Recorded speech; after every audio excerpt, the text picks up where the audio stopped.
আরে আরে ম্যাডাম, আপনি খাবারটা ফেলছেন কেন? আর যদি ফেলেই দেন তাহলে খাবারটা আমাকে দিয়ে দেন। আরে শুভ, আমি জানতাম সিকিউরিটি গার্ডটা গরিব হয়, কিন্তু এতটা গরিব হয় আমি জানতাম না যে খাবার চেয়ে খায়। দেখুন ম্যাডাম, এই খাবারটা যদি আপনি আমাকে দেন তাহলে আপনাদের কাছে অনেক কৃতজ্ঞ থাকবো। চল, এই দয়াটা আমি তোকে করেই দিলাম। আর শুভ, তুই তোর খাবারটা ওকে দিয়ে দে। হ্যাঁ কোয়েল, তুই ঠিকই বলেছিস।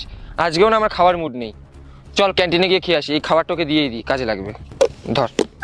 আর যাই হোক, তুই মনে হয় জীবনে এত ভালো খাবার খাসনি, নে খেয়ে নিস। Thank you madam, thank you so much madam, thank you. কোথায় গেল?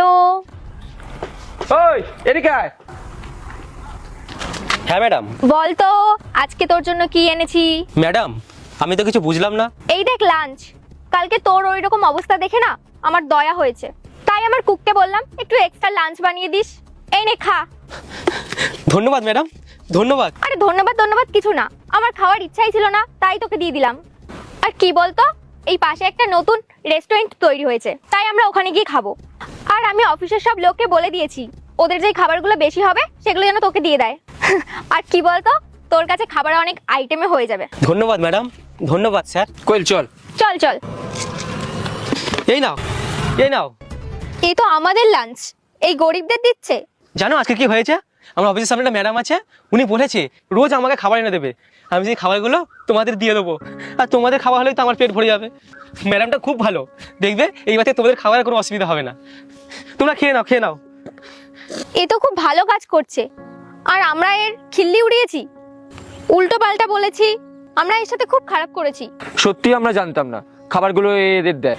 আমি তো ভেবেছিলাম খাবারগুলো ও খায়। তোমরা খেয়ে নাও, আমি আসছি। হ্যাঁ।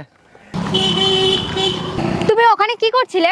ওই ম্যাডাম, আমি ওই খাবারগুলোই গরিবদের দিয়ে দিয়েছি। ভুল তো আমরা করেছি, আমরা তোমার ভালো দিকটা দেখিনি। তুমিই তো খাবারগুলো নষ্ট হচ্ছিল ওগুলো বাঁচাচ্ছিলে, আর গরিব মানুষদের পেট ভরাচ্ছিলে। এর থেকে ভালো কাজ আর কি হয়?